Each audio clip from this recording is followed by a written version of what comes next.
High, লাস্টে আমি একটা go to salad recipe share করেছিলাম, তার সাথে এয়ার ফ্রায়ারে একটা হোল বেক ফিশও বানিয়েছিলাম। ট্রাস্ট মি, এটা এতটাই হেলদি অ্যান্ড ডায়েট ফ্রেন্ডলি, আর টেস্টটা তো নেক্সট লেভেল। তো রেসিপিটা শেয়ার করছি। ফার্স্টে আমি একটা হোল ফিশ নিয়েছিলাম, এটা তেলাপিয়া ফিশ ছিল।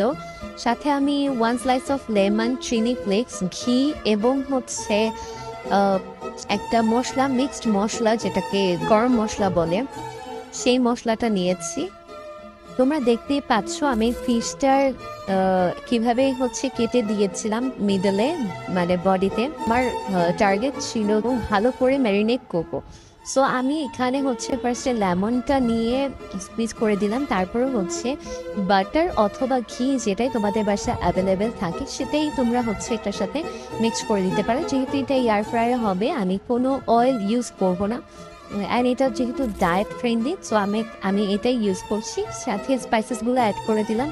আমি ফিশের কোয়ান্টিটি ওয়াইজ একটু একটু করে নিয়ে রেখেছিলাম, যে ফিশটা যতটুকু বড় হবে আপনারা ততটুকুই স্পাইসেস ইউজ করবেন। সো আমি আমার মতো করে ইউজ করেছি। কেউ একটু চিলি ফ্লেক্স বেশি খেতে পছন্দ করে, আবার কেউ কম।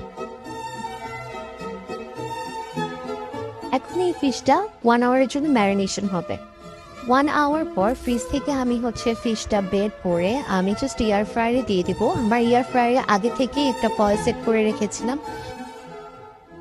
এখন জাস্ট এয়ার ফ্রায়ারে ফিশ অপশনটা চুজ করে এটা বেকিংয়ের জন্য দিয়ে দিব।